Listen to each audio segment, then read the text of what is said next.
Drivers prepare for Heat 1A. This is the beginning of a very long afternoon. They will be racing 6 laps instead of 5 in each heat, and there is an extra flight of heats. That under the Gold Cup rules. So, like I said, a long day ahead. The first drivers to see action today, George Johnson making a return to racing. He drove the Executone Telephones last year. Todd Yarling picked up a 3rd place aboard the Cellular One last week in the Columbia Cup in Tri-Cities, Washington. Jim Kropfeld in the Miss Budweiser, a winner in Syracuse in 1985.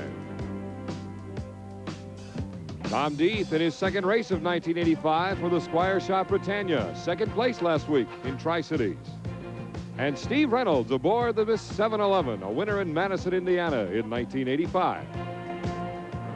And a final glance at the boats coming up in Heat 1A, the Miss 711 at almost 140 miles per hour, the Squire Shop Britannia, the Budweiser, Cellular One, and Domino's. 10 seconds before the start of Heat 1A. They cannot cross the starting line before the clock expires. There's the 711 and Steve Reynolds. There's the gun. There's the starting line. Good start. 711 all alone. Lane number 4, as you see from high above the south turn here in Seattle, Washington.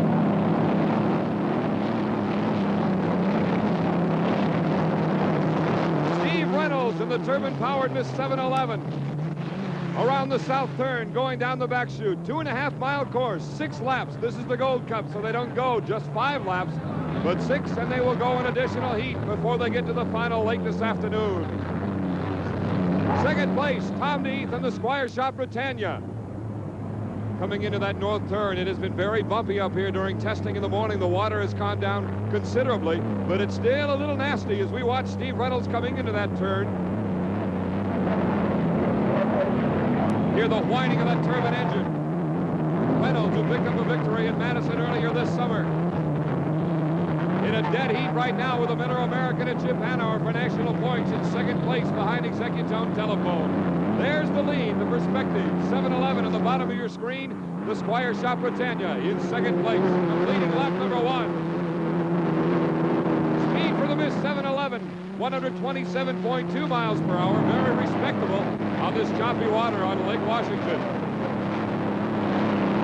Reynolds in 1st, going down the back chute for the 2nd time. We're in Heat 1A. Here's the Budweiser moving up into 3rd place, challenging the Cellular One and Todd Yarling. Yarling with the inside position, however.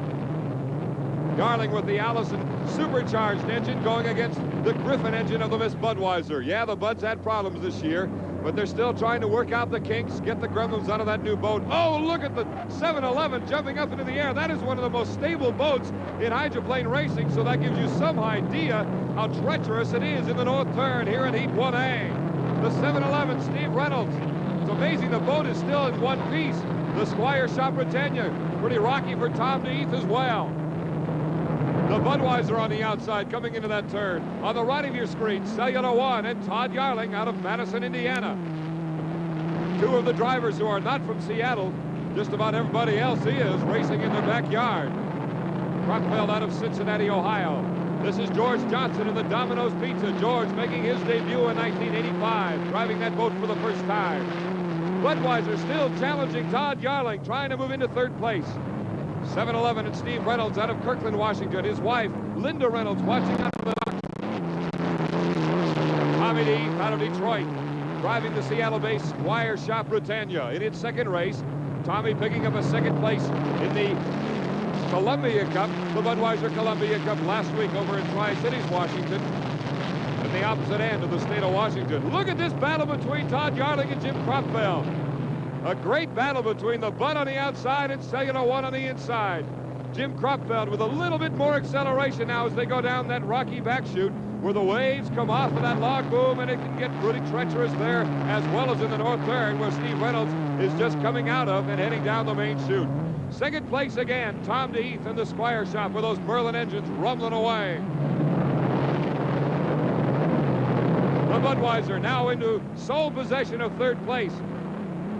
As Todd Yarling is dropped back a bit, Jim Kropfeld in that enclosed cockpit. Steve Reynolds going into that south turn. You can see his head bouncing around quite a bit. It gives you some idea how choppy it is. He is strapped in with that 5-point belt system. 2nd place, Tom Deeth. He is not strapped in, doesn't believe in that kind of system anyway. He would rather be sitting in there and holding himself in. But here comes Steve Reynolds now, completing lap number 6, and he will pick up 400 points as the winner of Heat 1A in Seattle. So on a day when points are so important, the 7-Eleven picks up 400, but we understand that that boat has incurred some damage, not only to the tail, but the right sponson. Let's go down to the pits and find out what happened. All right, we'll try to find out right now, Don, what happened to the 7-Eleven. Notice that the vertical fin is all cracked up. What happened out there, Steve? It's the water, Jim. It's incredibly rough. This is the most treacherous course I've been on in 6 years. It doesn't matter where you are, what speed you are, 170 or 130. Look at the sponson. That is nothing but water that did that. And I never went over 160 miles an hour, ever. Can you get it repaired in time? I don't know. I've just viewed that damage for the first time. It looks like it'll be real close. Oh, it's going to be a lot of trouble for 7-Eleven, Don. Back to you. Crew Chief Danny Walters getting his first look at the damage as well, the remains of that right sponson, and it is indeed serious. And it's no wonder. Look at the boat coming around the north turn. The right sponson, 4 feet into the air, and it comes down as the wave is coming up. It's a miracle the right sponson is still there. The 7-Eleven in trouble. We'll return to Seattle in just a moment.